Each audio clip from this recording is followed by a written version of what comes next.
Ustadz Fauzi, Nah, ana izin untuk membuka sebentar ya Ustadz ya. fadhal Pak. Fadhal. Iya, ya, ya.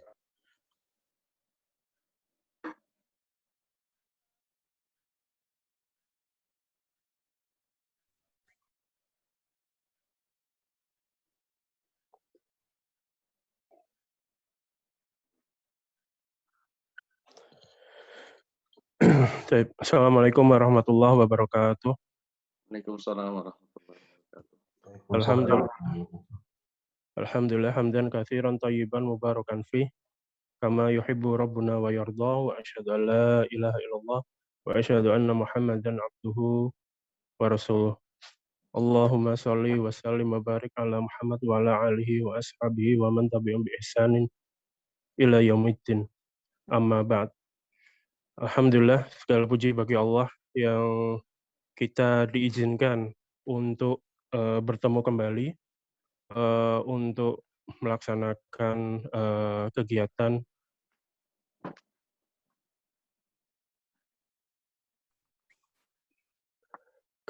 Zoom kajian ilmiah, dan yang setelah sekitar kurang lebih 1 tahun kita off untuk kajian Majelis Ilmu Kerinci Bubur ini. Alhamdulillah hari ini kita bisa memulai lagi walaupun via daring atau via Zoom ya. Salawat serta salam senantiasa kita ucapkan atau kita sertakan untuk suri tauladan kita Nabi Muhammad SAW, untuk keluarga, sahabat dan juga pengikut setia beliau. Insya Allah hari ini kita akan memulai kajian kitab Sahih Fikih Sunnah yang insya Allah terakhir kali kurang lebih kalau nggak salah di bulan Februari itu kita terakhir untuk kajian ini bulan Februari tahun 2020 adalah di bab tentang azan dan iqamah. Insya Allah hari ini kita sesuai dengan apa yang kita infokan, insya Allah kita akan membahas syarat-syarat sholat. Dan Alhamdulillah pagi ini kita Ustadz Fauzi Junaidi sudah hadir di tengah-tengah halaman Zoom kita. Alhamdulillah. Dan tanpa berpanjang kalam, waktu dan tempat, silakan Ustadz Fauzi, falyatafadhal mashkura. Jazakallah khair. Assalamualaikum warahmatullahi wabarakatuh. Waalaikumsalam. Alhamdulillahi rabbil alamin. Wassalatu wassalamu ala khatamil anbiya'i wal mursalin wa ala alihi wa ashabihi ajma'in amma ba'da.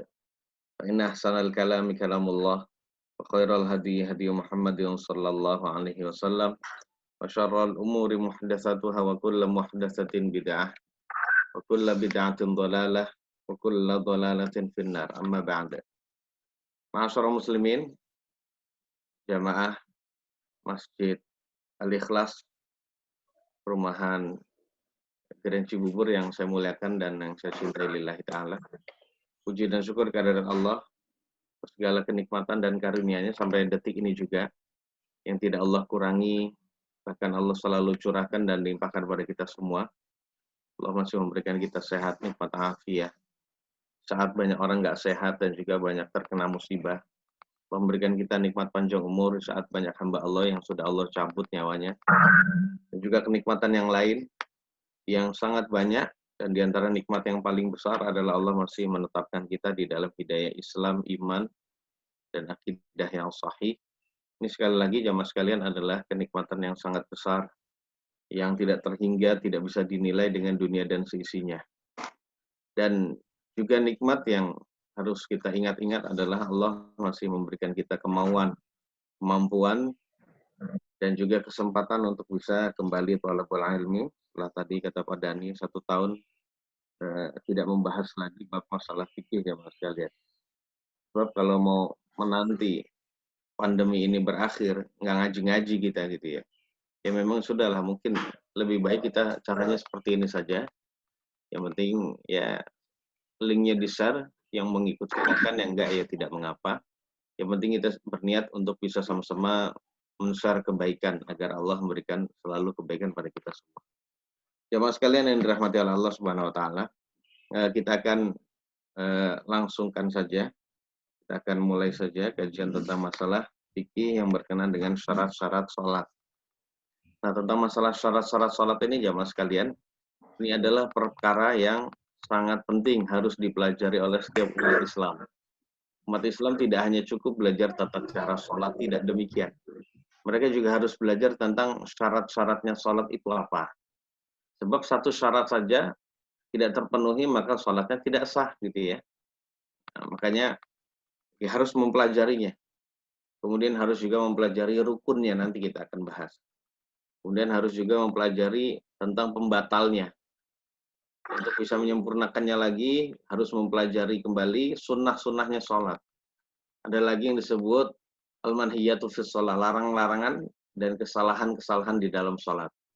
Tujuannya sekali jamaah sekalian, sekali lagi ada agar sholat kita yang merupakan ibadah terbaik itu benar-benar bisa baik di hadapan Allah. Allah bisa menerimanya dengan sebaik-baiknya. Karena ibadah kalau tidak benar, ya memang Allah tolak itu. Karena Nabi kita yang mulia sallallahu alaihi wasallam itu sudah mengatakan bahwasanya ada orang sholat 60 tahun namun satu sholatan pun tidak diterima. Innar rajula la yusalli sittina sanatan wa ma tuqbalu lahu salatun. Jadi ada orang yang sudah sholat 60 tahun. Ini bukan 60 tahun bukan umurnya, Pak ya. Ini sholatnya berarti umurnya lebih daripada 60 tahun. Jadi sudah bangkotan tua gitu, tua renta gitu. Namun kata Nabi, wa ma tuqbalu lahu salatun. Namun satu sholatan pun tidak diterima darinya. Ya, makanya kalau Nabi bersabda demikian itu mesti ada orangnya. Dan kita khawatir ternyata orang tersebut adalah kita, jemaah sekalian. Makanya penting sekali untuk bisa membahas masalah syarat-syarat diantaranya. Baik jemaah sekalian yang Allah tentang masalah syarat-syarat salat, ya kita akan langsung bahas. Yang pertama jemaah sekalian, para ulama menjelaskan tentang syarat ya. Syarat itu ada dua macam ya. Syarat salat itu ada dua macam jemaah sekalian. Jadi ada syarat wajibnya salat. Yang kedua ada syarat sahnya salat. Gitu ya. Jadi kalau syarat wajibnya salat, kalau syarat ini tidak terpenuhi maka salat tidak wajib. Salat tidak wajib bagi dia. Kemudian syarat yang berikutnya adalah syarat sah salat. Syarat sah salat. Nah, apabila syarat ini tidak terpenuhi maka salatnya tidak sah jemaah sekalian. Jadi harus tahu gitu ya, kapan seseorang salatnya bisa dikatakan wajib dan kapan sudah dikatakan sunnah. Kemudian jemaah sekalian kita akan bahas satu persatu. Poin yang pertama yaitu tentang masalah syarat wajibnya salat ya. Jadi mas sekalian yang dirahmati oleh Allah Subhanahu wa taala, para ulama, khususnya jumhur ulama, mayoritas ulama membagi syarat salat menjadi dua. Ada syarat wajib, ada syarat sah ya. Ada syarat wajib, ada syarat sah. Bahkan ulama mazhab Malikiyah itu membagi macam yang ketiga, ada syarat sah dan wajib. Jadi ada syarat wajib sendiri, ada syarat sah sendiri, ada suatu syarat di mana ini menjadi syarat wajib dan syarat sah gitu ya. Oke, baik kita akan pelajari dua saja. Yang pertama adalah syarat wajib jamaah sekalian. Apa sih yang menjadi syarat salat tersebut menjadi wajib? Yang pertama adalah tentu saja adalah Islam jamaah sekalian. Ya. Syarat yang pertama salat dikatakan wajib bagi seseorang adalah apabila dia beragama Islam. Jadi baik laki-laki maupun perempuan, dan sholat tidak wajib bagi orang kafir asli. Sekali lagi, sholat tidak wajib bagi orang kafir asli. Tidak wajib di sini maksudnya tidak wajib kita tuntut, kita suruh dia untuk mengerjakan sholat. Ya, sebab kalau orang kafir, ya seperti itu keadaannya, dan juga para ulama sepakat, ya bahwasannya ketika orang kafir asli tidak wajib kita tuntut untuk melaksanakan sholat di dunia. Namun jamaah sekalian, mereka nanti akan disiksa karena mereka tidak melaksanakan sholat. kok bisa gitu ya, nggak dituntut di dunia tapi mereka disiksa? Iya, karena hakikatnya jamaah sekalian, bahwasannya orang kafir itu ternyata adalah orang yang dikasih perintah, dikasih perintah di dalam agama kita. Artinya kalau Allah Subhanahu wa taala memerintahkan umat Islam sholat, namun maka saat itu yang diperintah juga orang kafir.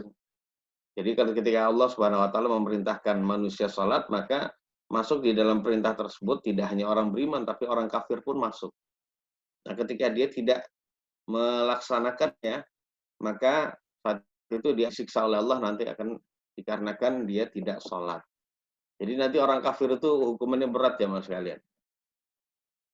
Jadi selain siksa mereka itu selamanya di akhirat, nah mereka juga nanti di hari kiamat itu akan disiksa sekali lagi bukan karena kekufurannya saja, tapi karena tidak sholat, karena tidak siam Ramadan, karena tidak zakat, karena tidak haji, karena berzina, karena mengkonsumsi khamr. Jadi semuanya, semua perbuatan dosa itu disiksa ya kepada mereka. Karena para ulama mengatakan al-kufaru mukhatabuna bi furu'is syariah. Jadi orang-orang kafir itu dikasih perintah dengan cabang-cabang syariat. Ya, di antara cabang syariat adalah sholat itu. Artinya jamaah sekalian, ya, bahwasannya orang kafir asli itu tidak wajib melaksanakan sholat. Maksudnya adalah tidak wajib kita tuntut, kita minta, kita suruh untuk melaksanakan sholat. Namun, kalau melaksanakan sholat juga tidak sah. Karena apa? Allah Subhanahu wa taala telah memberikan kesempatan bagi dia untuk Islam, namun ternyata dia tidak mau masuk Islam. Itu syarat yang pertama jamaah sekalian ya. Dan sekali lagi ya, ini adalah syarat yang merupakan kewajiban yang kalau dia tidak muslim maka dia tidak wajib dituntut untuk melaksanakan sholat. Dan juga para ulama mengatakan bahwasannya kalau orang kafir masuk Islam maka dia tidak disuruh untuk mengqadha sholat-sholat yang telah dia tinggalkan, tidak perlu. Karena al-Islamu yajubu ma qablahu. Karena ketika dia masuk Islam maka akan diampuni semua dosa-dosa yang lalu, termasuk dia meninggalkan sholat itu akan diampuni oleh Allah Subhanahu wa taala. Itu alasan yang pertama. Dan Islam sudah menghapus segala sesuatu yang ada sebelum Islam. Kemudian alasan yang berikutnya, orang kalau sudah masuk ke dalam Islam, kemudian disuruh mengqadha sholat-sholat yang lalu, maka ini sama seperti tanfir, yaitu membuat orang lari dari Islam. Akhirnya nggak jadi masuk Islam, keluar lagi dia. Ya, seperti itu. Karena melihat Islam itu adalah agama yang tidak rahmat, nyuruh orang melaksanakan sholat yang puluhan tahun lalu, jadi nggak mungkin seperti itu. Kemudian jamaah sekalian yang dirahmati Allah, syarat yang kedua adalah al-aqlu, yaitu akal. Jadi disyaratkan juga agar sholat itu dikatakan wajib bagi seseorang adalah apabila seseorang itu berakal jamaah sekalian. Dan para ulama sepakat bahwasannya orang yang tidak berakal seperti orang gila itu tidak diwajibkan untuk melaksanakan sholat. Ya, berdasarkan sabda Nabi, rufi'al qalamu 'an salasin 'anin naimi hatta yastayqiz wa 'anis sabiyyi hatta yahtalim wa 'anil ma'tuhi hatta yabra. Dalam riwayat yang lain, wa 'anil mubtala hatta yabra. Jadi catatan pena pencatat kebaikan dan keburukan manusia itu diangkat dari 3 golongan ini. Yang pertama adalah dari orang tidur sampai dia bangun, dari orang gila sampai dia sembuh, dari anak kecil sampai dia dewasa. Jadi di antara hadis ini adalah dari orang yang gila jamaah sekalian. Orang gila itu tidak wajib sholat dan tidak usah kita tuntut dia melaksanakan sholat. Kemudian seperti itu. Dan syarat yang keberapa? Ketiga, syarat wajib yang ketiga adalah al-bulugh, yaitu balik. Al-bulugh itu balik. Jadi syarat yang ketiga jemaah sekalian, sholat itu dikatakan wajib adalah kalau sudah balik.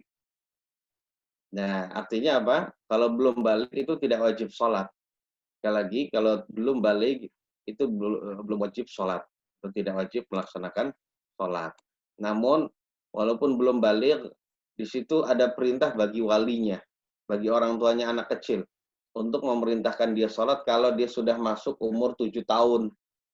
Sekali lagi kalau sudah masuk umur 7 tahun, masuk ke tahun ke-8. Masuk tahun ke-8. Ya. Jadi tentu saja umur 7 tahun adalah 7 tahun dari tahun Komariah. Ya, bukan 7 tahun dari tahun Syamsiah gitu ya. Ya nggak beda jauh lah jemaah sekalian. Nah, dalam keadaan begitu, anak yang sudah usia 7 tahun itu harus diperintahkan sholat. Walaupun dia sudah tidak wajib, tapi saat itu kewajiban itu ada di pundak walinya, ada di tanggungan walinya. Sebab kalau dia tidak memerintahkan sholat, menurut mayoritas ulama hukumnya berdosa dia, ya. Dan dia diperintahkan untuk memukul anaknya karena meninggalkan sholat kalau anaknya sudah mencapai usia berapa? Usia 10 tahun, namun juga tidak mau sholat. Jadi kalau sudah sampai usia 10 tahun tidak mau sholat, maka diwajibkan untuk memukulnya. Kalau tidak memukulnya juga, maka jemaah sekalian, dia dikatakan berdosa. Jadi walaupun anak kecil nggak sholat saat itu belum dosa jemaah sekalian, tapi orang tuanya berdosa karena tidak mau memerintahkan. Dan dari sini menunjukkan bahwasannya kalau kita saja taat jemaah sekalian, menyuruh anak sambil bekerja sama dengan istri kita. Kalau kita kerja kan kita nggak bisa nyuruh anak kita sholat, ya. Kita bekerja sama di dalam menjaga keluarga dari neraka gitu ya. Kita biasakan anak kita untuk melaksanakan taat. Kita perintahkan istri kita untuk mengingatkan anak sholat. Walaupun mainnya sesibuk apapun, nanti insya Allah anak tersebut akan sholat kalau kita kerjasama dengan istri, sehingga anak itu sudah terbiasa sholat walaupun dia belum balik, ya mulai dari umur 7 tahun gitu ya. Nanti umur 10 tahun, insya Allah dia sudah biasa sholat. Nggak ada lagi istilah memukul lagi ya mas sekalian. Biasanya memukul itu akan ada bagi orang yang selama 3 tahun itu melalaikan perintah Nabi untuk memerintahkan anaknya sholat. Nah gitu ya, sehingga dia sampai memukul anaknya. Jadi seperti itu ya mas, walaupun itu adalah kewajiban. Tentu saja mukulnya nggak boleh pukulan yang sampai membuat dia terluka gitu ya. Kemudian ada sebagian ulama memukul hanya dengan tangan saja, tidak dengan cambuk dan tidak dengan tongkat gitu ya, hanya dengan tangan saja. Ya, hanya dengan tangan saja ya mas sekalian. Pukulnya adalah pukulan takdib, yaitu untuk mendidik dia agar tahu tentang kewajiban sholat. Sebab jangan sampai orang tua itu memiliki keinginan yang jomplang gitu ya. Ketika urusan dunia saja, wah kalau nggak bangun akan dibangunin. Kalau nggak apa namanya, kalau nggak mau anaknya melakukan belajar gitu ya, maka akan disuruh, akan dimarahin. Tapi ketika sholat dia lalai. Ini banyak ya yang banyak dilakukan oleh kepala rumah tangga, tidak peduli dengan sholat anaknya. Jadi seperti itu ya mas kalian. Jadi hidup itu tidak hanya sekedar kita belajar ilmu umum saja, tapi juga belajar ilmu tentang masalah agama gitu. Kemudian yang berikutnya ya mas kalian.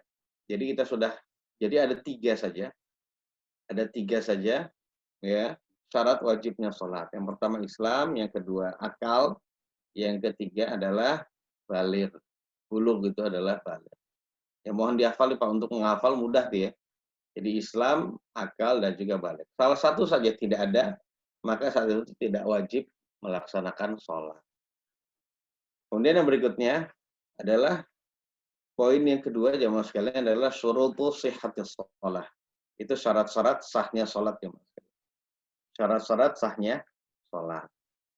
Jadi kalau disebut syarat sah sholat, kalau beberapa hal berikut ini, atau salah satu dari hal-hal berikut ini tidak terpenuhi, maka sholatnya nggak sah jamaah sekalian. Makanya penting sekali kita melaksanakan syarat-syaratnya sholat sebelum kita memulai. Jadi syarat ini jamaah sekalian adalah kewajiban intinya. Kewajiban yang harus dilakukan oleh orang yang akan sholat sebelum dia sholat. Jadi kalau disebut syarat, sekali lagi, ini dilakukan sebelum sholat. Ya, ini kewajiban sebelum sholat intinya gitu ya. Nanti ada lagi jamaah sekalian, disebut rukun sholat. Rukun sholat itu adalah kewajiban yang dilakukan oleh orang yang sholat di dalam sholatnya. Belum setelah sholat, di dalam sholatnya. Ya, seperti itu. Nanti antum akan tahu ya, perbedaan dan juga persamaan. Jadi antara rukun dan syarat itu ada sisi persamaan dan juga sisi perbedaan. Kalau sisi persamaan sama-sama wajib, satu saja rukun atau syarat ditinggalkan maka sholat tidak sah. Namun sisi perbedaannya adalah kalau syarat itu dilakukan sebelum sholat mulai, kemudian kalau rukun justru adalah sebagai hal-hal yang membangun bangunan sholat tersebut, yang membentuk bangunan-bangunan sholat. Artinya rukun itu adalah kewajiban yang ada di dalam sholat. Baik jamaah sekalian, apa saja rukun? Jadi bukan rukun, syarat ya, maaf, syarat. Jadi jamaah sekalian, para ulama mendefinisikan syarat itu sebagai berikut nih ya. Jadi asyaratu huwa ma yalzamu min adamihi adamul masyruti wala yalzamu min wujudihi wujudun wala adamun li dzatihi. Jadi jamaah sekalian, syarat itu dalam bahasa Arab maknanya, karena syarat itu berasal dari bahasa Arab jamaah sekalian. Mana syarat adalah sesuatu yang kalau tidak ada maka sesuatu yang disyaratkan itu dianggap tidak ada. Kalau ada, maka tidak harus menjadikan atau tidak harus adanya atau tidak adanya sesuatu yang disyaratkan. Bingung kan jamaah sekalian ya? Jadi kalau syarat itu adalah sesuatu yang kalau tidak ada, maka sesuatu yang disyaratkan itu hukumnya tidak ada. Nah, seandainya syarat ini ada, maka tidak harus adanya sesuatu yang disyaratkan dan tidak adanya. Itu memang artinya dalam bahasa Indonesia seperti itu. Contohnya dia Mas ini kalau sudah dikasih contoh ini mudah ya. Contohnya syarat sholat yaitu toharoh, berwudu lah contohnya. Bersuci atau berwudu.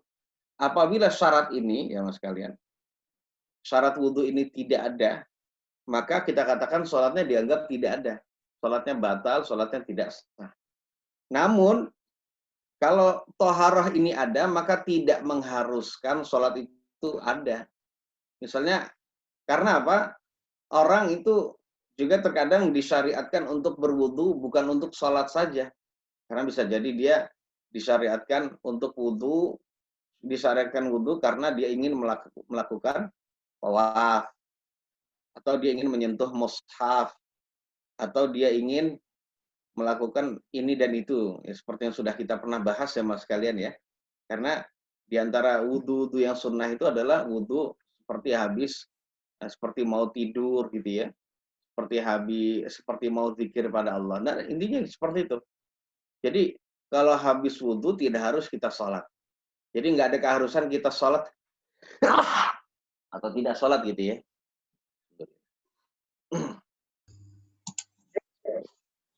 Jadi demikian ya Mas kalian. Intinya adalah syarat ya. Kita sudah tahu definisi syarat, dan di antara syarat sah salat ya adalah sebagai berikut ya Mas kalian. Yang pertama adalah al-ilmu bidukhulil waqti. Al-ilmu bidukhulil waqti. Jadi kita mengetahui secara yakin waktu itu sudah masuk atau sudah masuknya waktu sholat. Ya. Karena sholat merupakan kewajiban ya Mas kalian, sudah ada waktunya. Allah Tabaraka wa Ta'ala berfirman dalam surat An-Nisa ayat 103, "Innas sholata kanat 'alal mu'minina kitaban mawquta." Sesungguhnya sholat adalah kewajiban yang sudah ditentukan waktunya bagi orang-orang yang beriman. Dan sunnah Nabi yang sahih itu telah menafsirkan Al-Quran ini ya Mas sekalian. Ternyata waktu-waktu sholat itu sudah berlalu ya, kita bahas ya, ada waktunya. Nah karena sholat itu memiliki, kalau bahasa Arabnya itu muhaddadut tarfain. Jadi ibadah yang memiliki batasan awal dan akhirnya gitu ya. Maka kita harus tahu dulu kapan sholat itu sudah masuk. Kapan waktu sholat sudah tiba. Sehingga kalau kita melakukannya setelah datangnya waktu, maka sholatnya sah. Nah, kalau sholat, nah para ulama sudah sepakat bahwasanya sholat tidak sah kalau dilakukan sebelum datangnya waktu. Ya, sebelum datangnya waktu. Dan juga sebagian ulama mengatakan juga tidak sah dilakukan kalau waktunya sudah habis. Ini menurut sebagian ulama. Namun mayoritas ulama 4 mazhab, walaupun waktunya sudah habis, orang melakukannya tetap dikatakan sah. Justru dia harus melakukannya. Seperti itu jamaah sekalian. Dan para ulama ahli fikih jamaah sekalian sudah sepakat juga bahwasannya nggak cukup ya di dalam masalah syarat ini hanya dengan ghalabatul dzan. Jadi perkiraan yang paling dominan dalam pikiran kita. Contohnya, insya Allah udah masuk sholat nih, ya kita sholat. Enggak begitu jamaah sekalian. Jadi perkiraannya itu dominan dari dalam hati kita. Misalnya perkiraan, jadi dia untuk memastikannya nggak bisa, tapi perkiraannya dominan ada dalam dirinya. Contohnya perkiraannya ya, dia waktu sholat sudah masuk yang 60 atau 70, 30 gitu ya. Ini kita katakan jamaah sekalian, para ulama mengatakan itu tidak cukup dikatakan sholat itu sah. Jadi harus 100% yakin waktu itu sudah masuk. Begitu jamaah sekalian. Untuk mengandalkan jam nggak bisa. Karena jam itu tidak bisa menjadi patokan. Maka kalau antum mau tahu, ya caranya adalah lihat peredaran matahari itu jamaah sekalian ya. Jadi demikian. Jadi harus diyakini, tidak bisa dengan ijtihad dan juga perkiraan yang dominan tidak bisa jamaah sekalian. Nah, seandainya jamaah sekalian, kalau ada orang yang melakukan sholat ternyata dia masih perkiraan yang dominan jamaah sekalian. Ini kayaknya udah masuk nih biasanya tuh begitu, Pak. Nah, ketika itu dia sholat. Sholatnya memang itu sudah di dalam waktu jamaah sekalian. Namun dia melakukan sholat itu dikarenakan perkiraan yang dominan, maka sholatnya tetap tidak sah jamaah sekalian. Karena ketika itu dia masih belum meyakini masuknya sholat. Jadi kalau disebut yakin itu 100% harus. Ya, dalam keadaan begitu dia belum sah sholatnya. Jadi harus tahu jamaah sekalian, saya ini sudah masuk waktu sholat. Ya, kalau sudah demikian itu maka insya Allah sholatnya sah. Itu syarat yang berapa jamaah sekalian? Syarat yang pertama, syarat sah yang pertama. Insya Allah kalau di Indonesia ini sudah ada azan ya, apalagi azan ini sudah ada sejak puluhan tahun lalu, bahkan bisa sampai ratusan tahun lalu jamaah sekalian. 100 tahun lalu itu ya. Disusun oleh dicatat oleh saudara-saudara kita yang ahli hisab di zaman dahulu, maka boleh kita mengambil pedoman dari semua itu. Ya, seperti itu jamaah sekalian. Kemudian yang kedua, syarat sah yang kedua dari salat adalah at-taharatu minal hadatsaini ma'al qudrati. Jadi suci dari dua hadas apabila mampu. Jadi jemaah sekalian, di antara syarat salat adalah suci dari dua hadas, hadas kecil dan hadas besar. Apabila mampu tapinya. Berarti jemaah sekalian, kalau nggak mampu nanti seperti akan kita sebutkan. Jadi sekali lagi suci dari dua hadas merupakan syarat sah salat berdasarkan kesepakatan ulama jemaah sekalian. Karena Allah Subhanahu wa taala memerintahkan kita dalam firman-Nya itu surat Al-Maidah ayat 6 untuk berwudu dahulu sebelum kita memulai salat. Ya ayyuhalladzina amanu idza qumtum ilas sholati faghsilu wujuhakum ila akhiril ayat. Wahai orang-orang yang beriman, ketika kalian hendak melaksanakan sholat, maka basuhlah wajah kalian dan seterusnya. Maksudnya wudu dulu. Berarti menunjukkan perintah itu kalau tidak dilaksanakan maka sholatnya tidak sah. Ini perintah yang wajib. Kemudian Nabi kita yang mulia sallallahu alaihi wasallam bersabda, la yaqbalullahu sholata ahdikum idza ahdatsa hatta yatawadda.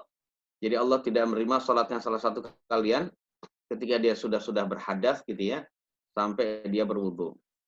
Ya, kalau belum berwudu maka sholatnya nggak sah. Ya, seperti itu ya Mas kalian. Dan intinya dua dalil tersebut ini menunjukkan secara terang-terangan atas syarat, yang menunjukkan terang-terangan atas syarat dari suci dua hadas ini jamaah sekalian. Sehingga sholat itu tidak sah kecuali dengan mewujudkan suci dari dua hadas, baik hadas kecil maupun hadas besar gitu ya. Kecuali orang-orang yang memiliki uzur syar'i jamaah sekalian. Maka dia tidak wajib untuk memenuhi syarat ini. Ya karena ada uzurnya. Makanya tadi syarat yang kedua kita katakan ma'al qudrah. Jadi suci dari 2 hadas kalau mampu, kalau nggak mampu nggak apa-apa. Jadi sholatnya tetap sah gitu ya. Siapa mereka jamaah sekalian? Orang yang memiliki uzur syar'i seperti kata para ulama sahibu sadisil baul. Yaitu orang yang mengalami kencing terus jamaah sekalian. Orang bilang beser gitu ya. Dia sudah tua, dia dikit-dikit keluar kencing, jadi memang syaraf untuk menahan kencingnya itu berkurang ya. Sehingga orang Betawi bilang ngentrit terus gitu ya. Jadi ngentrit walaupun sedikit-dikit gitu jamaah sekalian ditahan tetap keluar.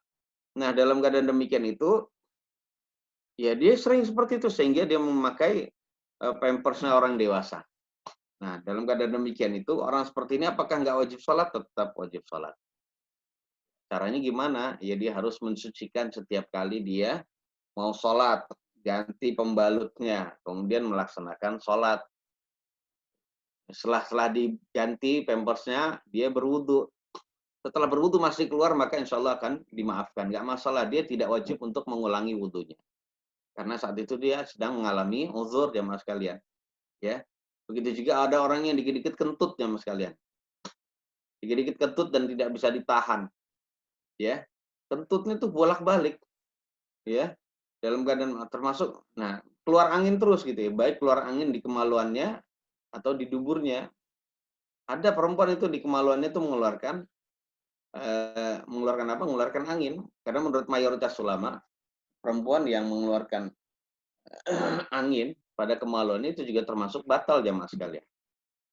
Nah, dalam keadaan begitu itu juga termasuk ya.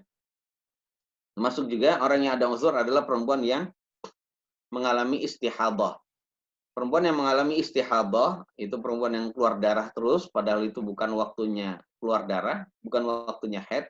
Itu keluar darah terus netes gitu ya. Nah, dalam keadaan begitu ya tentu saja setiap kali mau sholat sucikan dulu kemaluannya, habis itu ganti pembalut, kemudian berwudu. Kemudian berwudu, setelah berwudu kok masih terasa keluar ya sudah tidak mengapa dimaafkan, wudunya tidak dianggap batal bagi dia. Ya sebenarnya batal tapi tetap dimanfaatkan, dimaafkan, Mak. Dimaafkan dan tetap sholatlah. Tidak mengapa seperti itu. Nah, orang-orang seperti itu jamaah sekalian, mereka diperbolehkan sholat walaupun mereka batal dalam sholat. Bahkan najis. Bahkan apa? Najis gitu ya. Begitu juga masuk di dalam orang-orang yang memiliki uzur, yaitu faqidut tahurain. Ini adalah pembahasan di kalangan ulama jemaah sekalian. Yaitu faqidut tahurain maksudnya adalah orang yang tidak menjumpai 2 alat bersuci. Siapa mereka? Ya, bisa jadi karena dia. Jadi faqidut tahurain orang yang tidak menjumpai 2 alat bersuci. Nggak jumpai air dan nggak jumpai wudhu. Berarti di mana dia? Atau sedang keadaan apa? Bisa jadi karena dia sedang diikat oleh musuh jemaah sekalian. Diikat oleh musuh sehingga disuruh sholat dia nggak boleh, nggak diizinkan untuk sholat. Sudah sholat dalam keadaan apapun, dalam keadaan dia najis, dalam keadaan dia tidak bisa berwudu, mensucikan dari najis, nggak apa-apa. Mungkin dia dikasih air ya, airnya itu hanya untuk minumnya dia saja, hanya seteguk sehari. Nggak bisa dikasih untuk wudu. Untuk debu pun juga tidak bisa, karena dia tidak bisa tayamum, karena tangannya diikat gitu ya. Dalam keadaan demikian jamaah sekalian, dia sholat seperti keadaannya tersebut dan tidak wajib mengulangi nanti kalau sudah hilang uzurnya tersebut. Ya demikian jamaah sekalian ya. Kemudian syarat yang keberapa jamaah sekalian? Syarat yang ketiga adalah at-taharatu minan najisi fil badani wath-thawbi wal makan. Ya.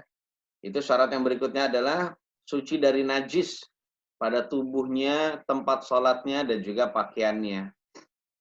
Nggak boleh orang yang sholat dalam keadaan najis. Ini kalau mampu. Jadi suci dari najis yang ada di badannya, pakaian, dan juga tempatnya kalau mampu.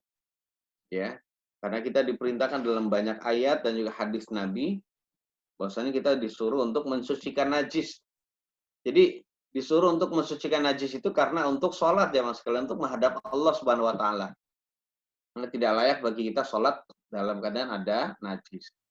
Adapun antum misalnya memiliki pakaian najis dikarenakan ya misalnya antum ingin bersih-bersih selokan, itu kan najis itu, nggak masalah, antum nggak segera membersihkan. Tapi untuk sholat nanti harus disucikan bajunya. Suciin bajunya, mau dipakai lagi silakan, nanti agak basah-basah dipakai, yang penting suci gitu ya. Ya, pokoknya disuciin, nanti dipakai lagi sholat yang lain gitu ya, nggak masalah. Yang penting dia harus mensucikan. Badannya juga demikian. Tempat sholatnya juga harus suci. Tidak boleh di tempat sholat itu ada yang najis. Makanya Nabi melarang sholat di kamar mandi. Karena apa? Itu adalah tempat najis. Jadi seperti itu jamaah sekalian yang dirahmati Allah Subhanahu wa Ta'ala. Kemudian ada permasalahan lagi, sedikit lagi Pak ya. Bagaimana hukumnya kalau ada orang sholat dalam keadaan memakai sesuatu yang najis, memakai pakaian yang najis. Dalam keadaan dia tidak tahu kecuali setelah sholat berakhir. Setelah sholat dia selesai sholat dia baru ingat, ya Allah, ini peci saya najis. Peci yang saya pakai najis atau baju yang saya pakai itu najis, saya lupa untuk mencopotnya tadi gitu ya. Ini bagaimana hukumnya? Apakah dia harus mengulangi jamaah sekalian? Maka jawabannya adalah para ulama ternyata nggak satu kata, tidak bersepakat, alias mereka berbeda pendapat. Ada yang mengatakan sholatnya batal tetap, berarti harus mengulangi, ya. Jadi kalau harus mengulangi jamaah sekalian, kalau dia masih dalam waktunya. Kalau sudah di luar waktu, maka dia tidak wajib mengulangi. Ini pendapat yang pertama. Ada yang mengatakan sholatnya batal. Ya, sholatnya batal tetap, dan dia wajib mengulangi walaupun waktu sudah berakhir. Ya, ini adalah mazhab Asy-Syafi'i di negeri kita, Pak. Nah, kita harus hormati. Mazhab Asy-Syafi'i di negeri kita seperti itu. Nanti kalau ada ustadz, ya misalnya antum dengar di mana, ustadz itu bermazhab Asy-Syafi'i, misalnya Nahdien atau gimana gitu ya. Dia berpendapat demikian itu tidak mengapa jamaah sekalian. Karena ini adalah perbedaan yang berkenaan dengan masalah fikih saja. Jadi nggak masalah, antum tidak usah menyalahkan dia. Karena memang ada salafnya. Ada pendahulunya yang mengatakan demikian. Alasannya tentu kuat ya mas sekalian. Karena dia tidak terpenuhi satu syarat dari syaratnya sholat. Sehingga sholatnya batal dan harus mengulangi. Kapanpun dia ingat. Sampai jadi baik masih di dalam waktu sholat itu atau di luar atau sudah habis waktunya, tetap dia harus mengulangi. Kemudian pendapat yang ketiga jamaah sekalian adalah pendapat sholatnya sah dan tidak wajib mengulangi. Ya, ini adalah pendapat banyak dari kaum salaf seperti pendapat Ibnu Umar, Atha bin Rabah, Ibnu Musayyib dan sebagainya jamaah sekalian. Dan ini adalah salah satu riwayat dari Imam Ahmad. Imam Ahmad punya dua riwayat, ada riwayat yang sama dengan pendapat Imam Asy-Syafi'i. Ada riwayat yang kedua adalah sama dengan pendapat yang ketiga. Wallahu a'lam bishawab. Yang saya pilih adalah ini jamaah sekalian. Karena alasannya apa? Dia melaksanakan sholat dalam keadaan ada najis itu karena tidak tahu. Nah, ketidaktahuan dia atau ketidaksengajaan dia itu dimaafkan. Ya. Berdasarkan ayat di akhir surat Al-Baqarah jamaah sekalian, Rabbana la tu'akhidna in nasina wa akhtana.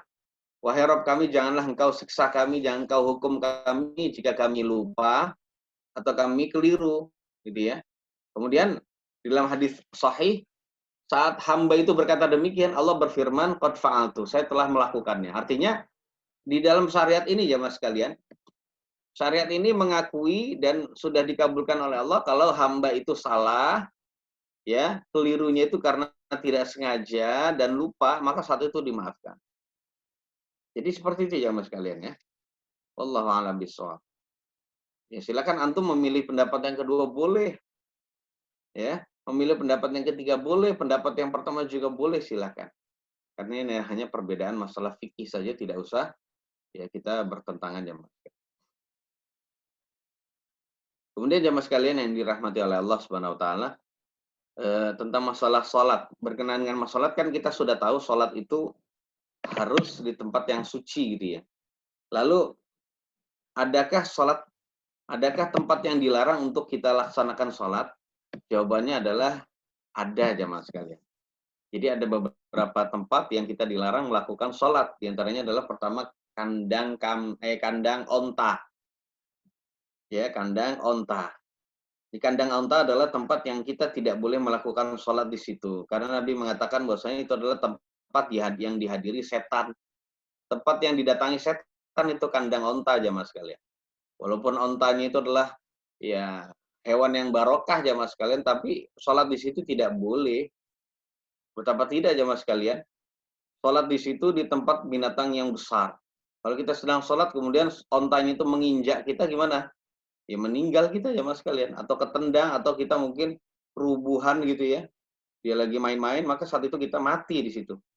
Makanya sekali lagi ya, jamaah sekalian, ini adalah tidak boleh kita lakukan. Kemudian yang kedua adalah kuburan. Jadi kawasan kuburan ini tidak boleh kita melakukan sholat di situ. Jadi nggak boleh sholat di kuburan dan nggak boleh sholat menghadap kuburan. Nah itu tadi. Di kuburan, kemudian menghadap kuburan juga tidak boleh. Karena Nabi yang mulia sallallahu alaihi wasallam bersabda, al-ardu kulluha masjidun illal maqbarata wal hammama. Jadi seluruh bagian permukaan bumi ini adalah masjid, maksudnya tempat yang boleh dipergunakan untuk sholat, ya, kecuali kuburan dan hammam. Hammam di sini maksudnya adalah kamar mandi, walaupun nggak ada WC-nya ya mas. Yang ketiga adalah hammam, yaitu tempat mandi ya mas kalian, bukan tempat buang hajat ya, bukan tempat buang hajat. Kalau ini, jadi kalau disebut hammam, ini kalau di bahasa syariat itu adalah tempat mandi saja, bukan tempat buang hajat.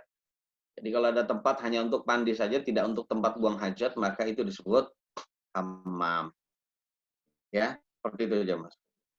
Wallahu a'lam bishawab. Insyaallah di pertemuan yang akan datang kita akan lanjutkan tentang syarat-syarat sah salat yang lain. Ya, karena ada 6 jamaah sekalian syarat sah salat. Ya, apa-apa kita belajar sedikit demi sedikit, semoga Allah memberikan manfaat bagi kita semua. Wallahu a'lam bishawab. Silakan di antara Bapak kalau ada yang mau bertanya dipersilakan.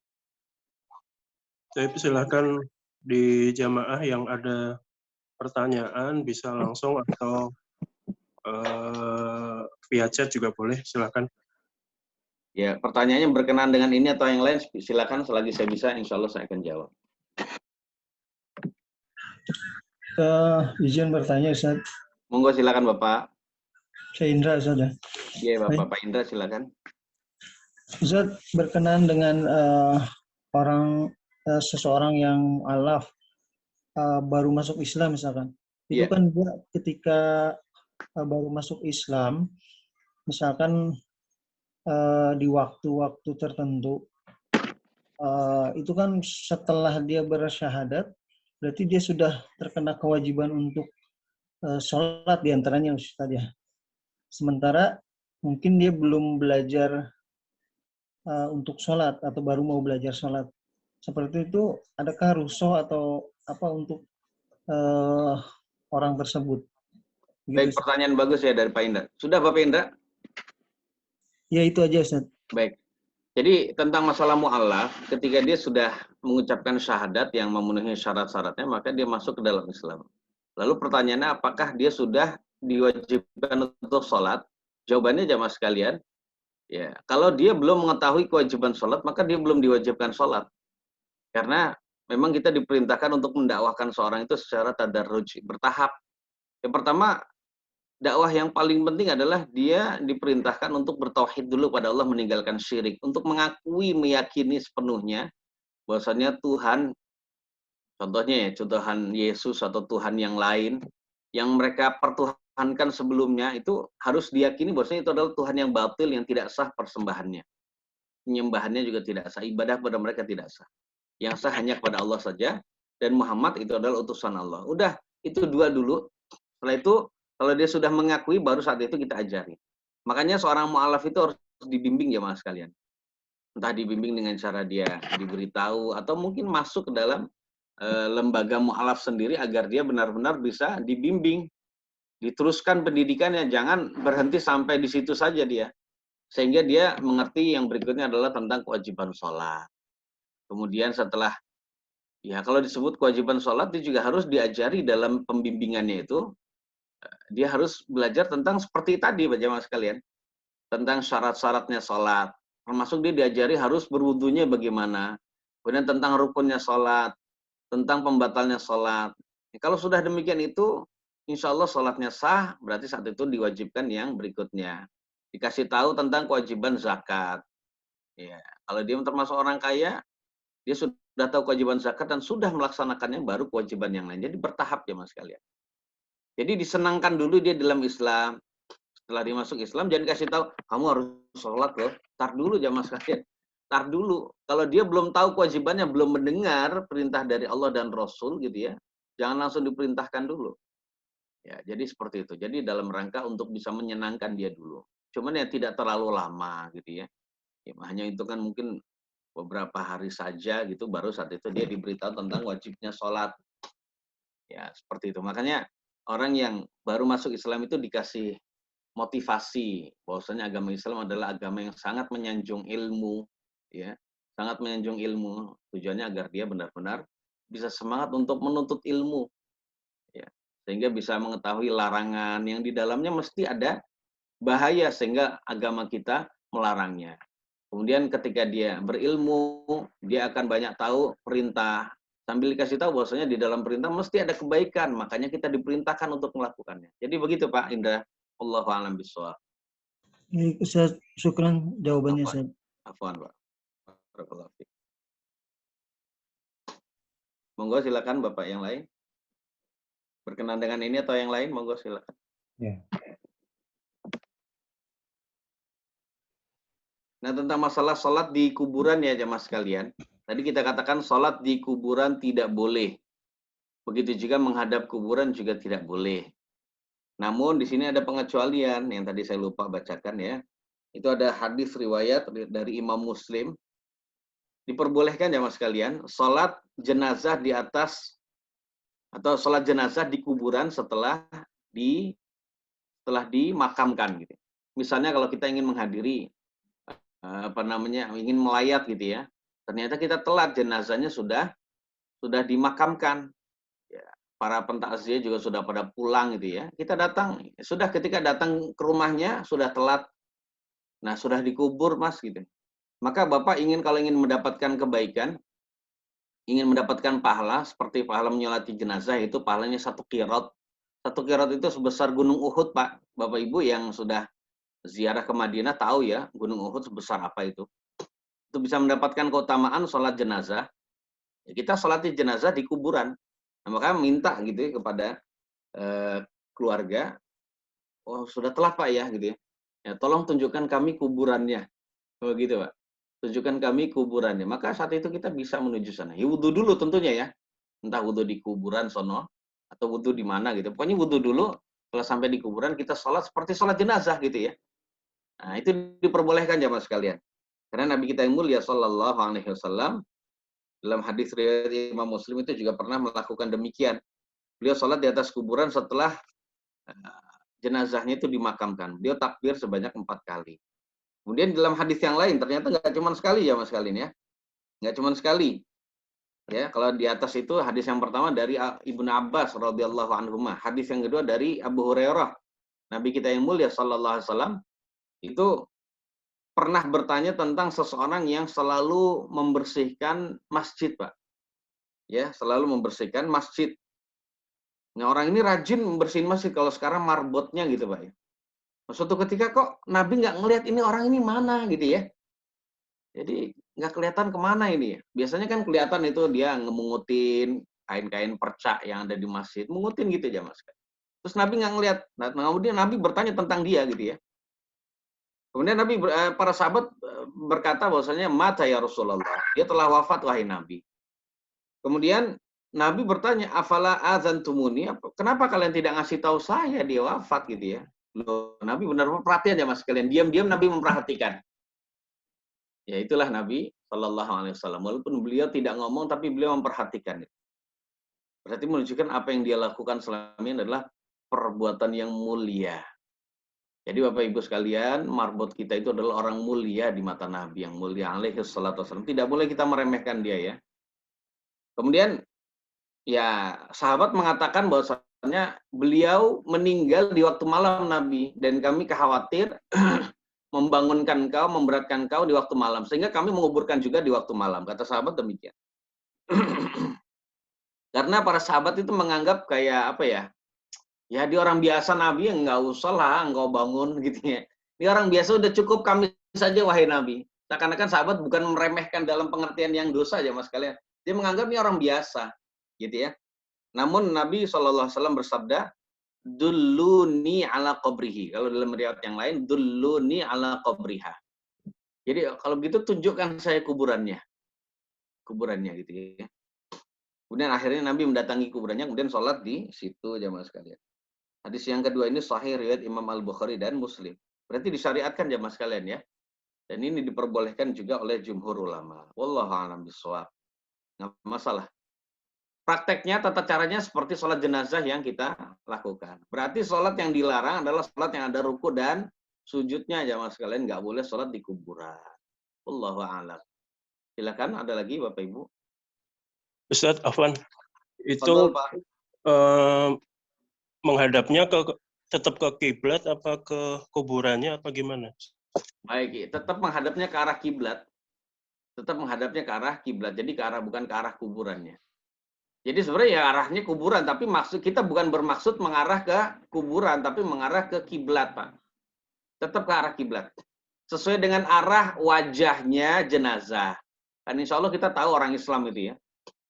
Jadi dari kepalanya mana, oh kepalanya di sini, berarti nah, disitulah arah dari kiblat itu. Jadi begitu, Pak Dani. Wallahu a'lam.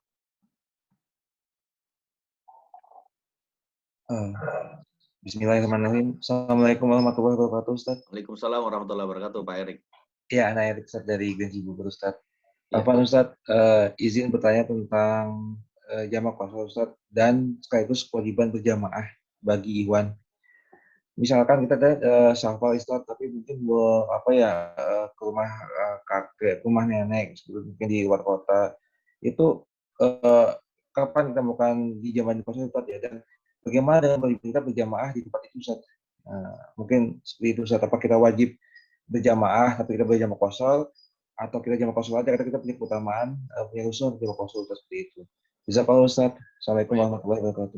Waalaikumsalam warahmatullahi wabarakatuh. Jadi dalam keadaan yang pertama tadi, mulai kapan kita boleh menjamak Pak ya? Apa gimana? Mau qasar? Boleh Ustaz. Kapan kita boleh menjamak dan bagaimana kewajiban kita tentang jamaah bagi ikhwan, Ustaz, seperti itu. Ketika baik, kita yang ada pertama jamaah sekalian. Baik. Yang pertama adalah kalau kita sedang safar jamaah sekalian. Kapan kita sudah dikatakan sebagai orang yang safar? Sehingga kita setelah kita keluar dari rumah, kapan kita sudah dianggap sebagai orang safar sehingga kita bisa memulai sholat dengan cara qasar dan jamak? Jawabannya adalah jamaah sekalian adalah apabila kita sudah melewati kompleks dari perumahan kita. Jadi udah daerah rumah kita tuh sudah kita lewati gitu. Mungkin kalau sekarang sudah melewati kelurahan atau kecamatan gitu ya, maka saat itu kita bisa sholat di pinggir jalan. Contohnya kita sudah keluar rumah untuk menuju kampung halaman kita yang di Jawa gitu ya. Nah, ketika kita sudah lewat di sana, sudah melewati ya kawasan rumah kita, seperti kalau sekarang sudah melewati kelurahan atau kecamatan, maka saat itu kita bisa mampir di masjid yang ada di pinggir jalan. Entah di situ ada jamaahnya yang sedang sholat berjamaah, atau tidak, ya sudah kita mampir di situ, kita bisa melaksanakan sholat jamak dan qasar. Sudah bisa mulai qasar itu. Jadi tidak harus sampai di tujuan gitu ya. Jadi demikian ya Mas sekalian. Seperti itu ya.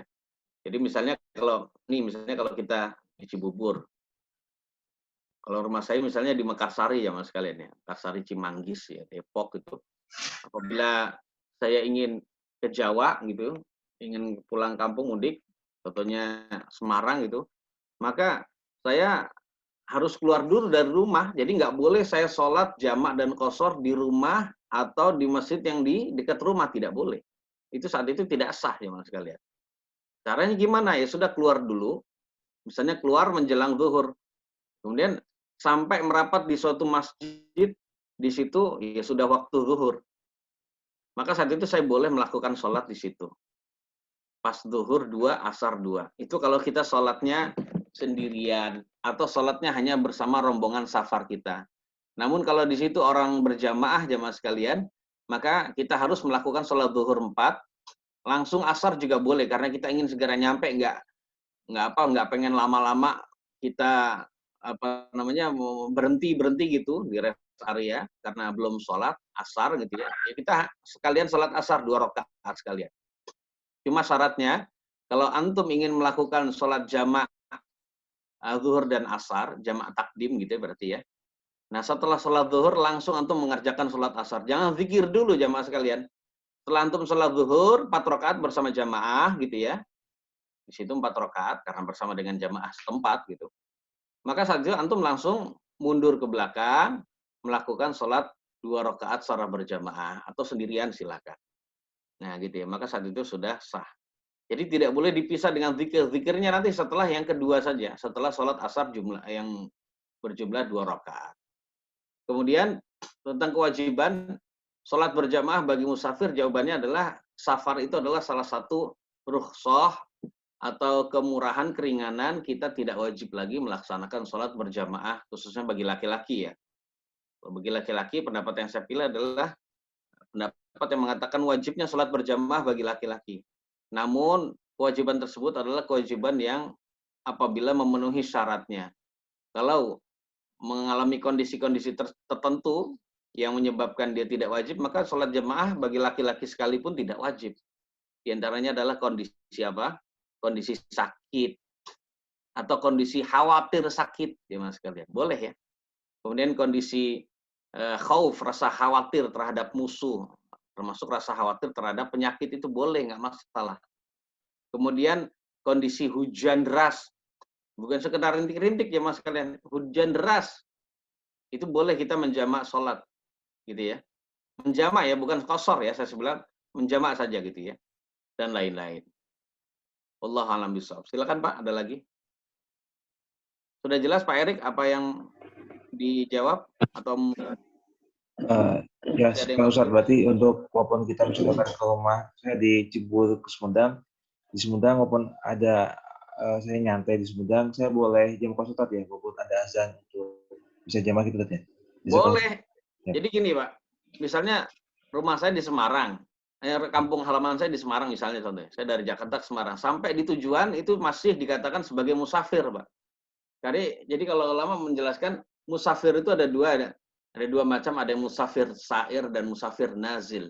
Musafir sa'ir itu adalah musafir yang masih dalam perjalanan, ya. Kemudian musafir nazil adalah musafir yang sudah sampai tujuan. Nah, kalau kita sudah sampai Semarang, itu masih dikatakan sebagai musafir juga, yang berarti masih berlaku dalam diri kita hukum-hukumnya orang safar. Apa hukumnya orang safar?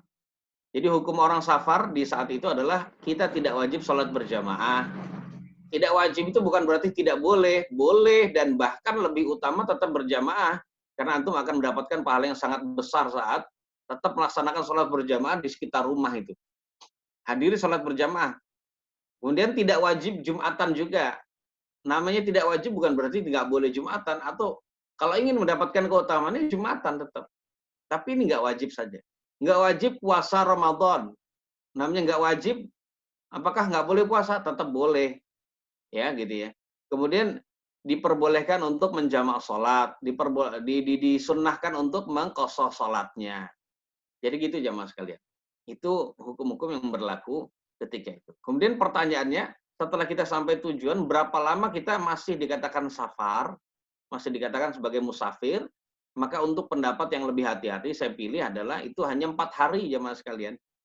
4 hari sajalah. Jadi nggak usah kelamaan antum menganggap diri antum safar gitu ya. Gitu ya. 4 hari saja. Setelah 4 hari, antum setelah 4 hari berarti hari kelima gitu ya. Itu kita sudah dikatakan sebagai orang yang mukim, menetap ya. Sudah tidak berlaku lagi hukum safar bagi kita. Tetap wajib sholat Jumat, wajib sholat berjamaah bagi laki-laki tapi ya, kalau perempuan enggak. Kemudian tetap wajib puasa Ramadan, tidak boleh lagi menjamak sholat, tidak boleh lagi mengqashar sholat. Jadi demikian. Itu hari yang kelima. Wallahu a'lam bishawab. Siap Ustaz, jazakallahu khairan. Waalaikumsalam. Silakan yang lain Pak. Assalamualaikum Ustaz. Waalaikumsalam warahmatullahi Pak. Ana mau bertanya, Ana punya pengalaman. Jadi kan Ana dari rumah ke kantor itu biasanya kalau masuk malam, karena nyari-nyari apa masjid lah buat sholat maghrib.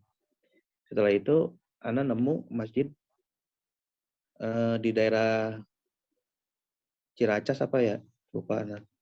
Terus Ana sholat, setelah Ana sholat baru tahu di situ ada kuburan. Gimana Ustadz?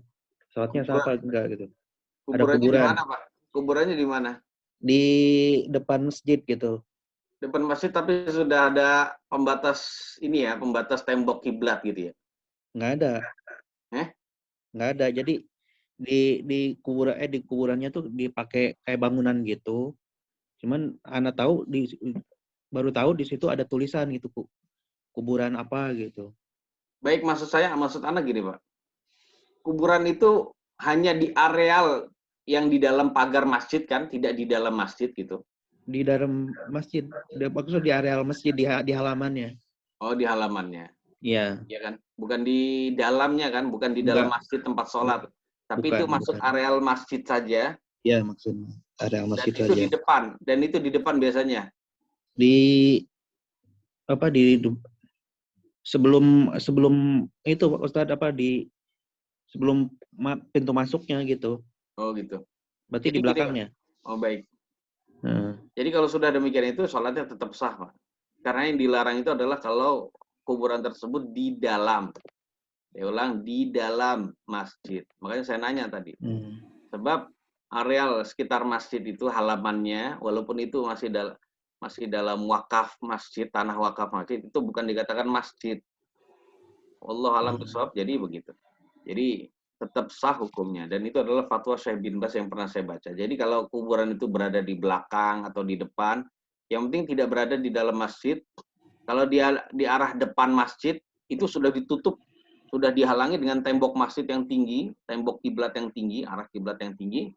Yang ketika kita berdiri tidak melihat masjid, maka tidak melihat kuburan itu, maka sholatnya sah. Namun kalau mau lebih hati-hati nanti ke depan nggak usah ngulangi sholat di situ. Allah, itulah fenomena yang di negeri kita ya. Semoga Allah memberikan hidayah pada kita dan juga saudara-saudara kita. Yang seharusnya masjid itu atau areal masjid yang sudah diwakafkan itu tidak boleh. Itu kuburan di situ. Tidak boleh ada kuburan di situ. Kuburan itu adalah tempat yang umum, orang-orang mengubur kuburan gitu, mengubur orang gitu, memakamkan orang. Jadi tidak demikian, karena tanah yang sudah diwakafkan itu adalah tanah yang disebut musabbalah, yaitu tanah yang sudah diistilahkan sebagai tanah fisabilillah. Jadi tidak boleh ada kuburan di situ. Nggak boleh jamaah sekalian. Nah, kalau ada orang yang berwasiat, bahkan di situ tokoh agama berwasiat, nanti kalau saya meninggal, saya dikuburnya di situ. Baik dia termasuk orang yang mewakafkan atau bukan, maka jangan dituruti jamaah sekalian. Jangan dituruti karena itu adalah wasiat yang maksiat. Ya, caranya gimana? Ya sudah. Ya, kita doakan dia karena telah berbicara yang keliru, ya semoga Allah ampuni dia, tapi tidak usah kita turuti gitu ya. Karena ini adalah tempat yang berbeda. Karena khawatir nanti kuburan tersebut akan disembah jamaah sekalian. Orang itu sujud akan menghadap kuburan itu. Betapa tidak nanti kalau sholatnya sholat Id, barisannya sampai ke depan gitu, sampai ke halaman gimana? Tiba-tiba ada sebagian jamaah yang ternyata sholatnya itu menghadap ke kuburan. Apa yang terjadi gitu? Jadi sebaiknya jangan dilakukan ya. Wallahu a'lam. Syukran Ustaz. Apaan, Pak? Ada lagi, Pak? Silakan. Ustaz Afwan, itu di kolom chat ada pertanyaan. Misalnya sholat pakai kaos atau wearpack yang ada tanah karena habis gali tanah, lebih baik sholat sesuai kondisi atau ditunda untuk mengganti baju baru dulu, karena mungkin saking repotnya ya kalau ganti baju yang bersih gitu. Itu bagaimana Ustaz? Jadi kalau tanah itu kan nggak najis Pak ya. Jadi tanah itu tidak najis. Maka kalau dikatakan sholatnya sah apa tidak? Jawabannya sah. Kecuali kalau tanah yang berlumpur itu sudah bercampur dengan selokan, air selokan gitu ya. Berarti saat itu tanahnya selain kotor juga najis gitu ya. Nah, kemudian kalau kita katakanlah tanah itu suci.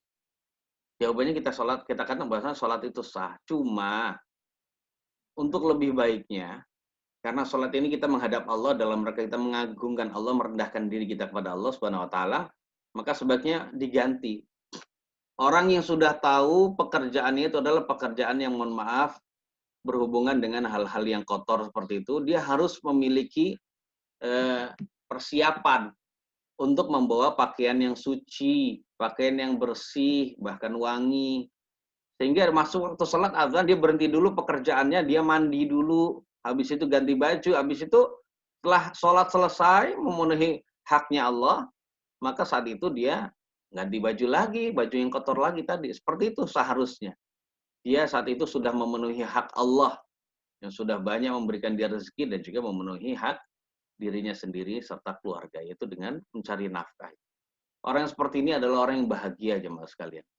Dia adalah orang yang tahu tujuan hidup itu bahwasanya adalah tidak hanya untuk begini saja sibuk mengurusi dunia saja, tapi untuk menghadap Allah Subhanahu wa taala. Seharusnya begitu Pak Dimas. Baik. Jadi kalau dikatakan, namun kalau dilihat kalau ganti itu menyebabkan sholatnya repot gitu ya. Ya intinya gini Pak, dilihat dulu ya. Kalau memang sholat waktunya sempit sholat, ya tidak usah ganti, dia pakai. Kalau syaratnya sholatnya itu adalah tanahnya itu adalah tanah yang suci gitu ya. Namun kalau itu najis ya tetap harus diganti.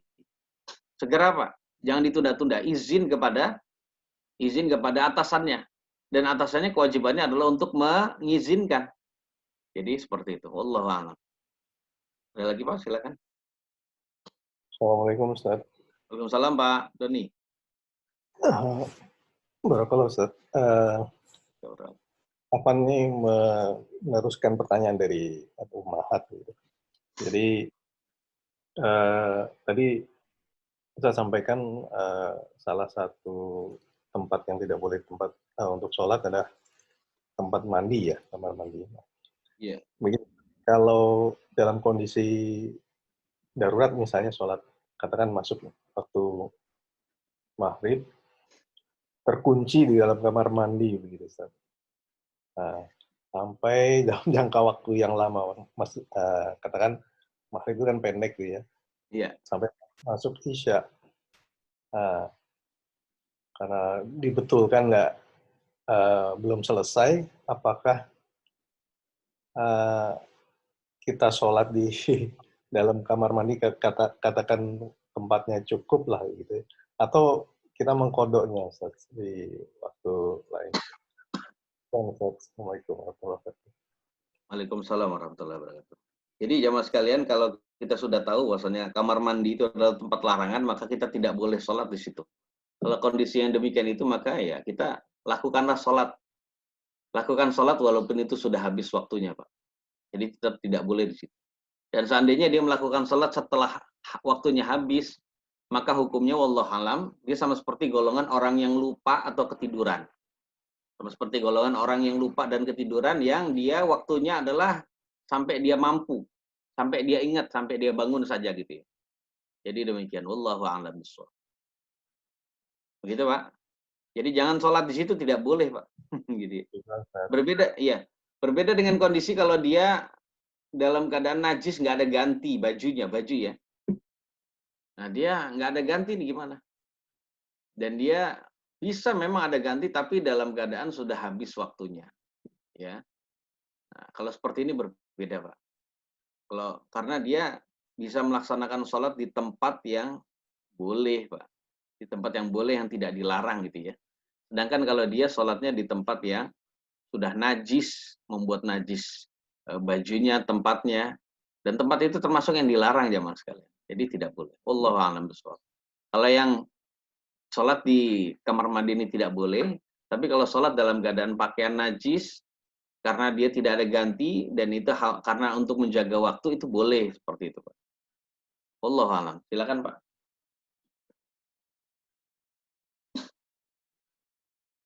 Cukup? Ada lagi Pak? Ini kajian kita pertama setelah setahun gitu. Barangkali ibu-ibu, barangkali di antara ibu-ibu ada yang mau bertanya?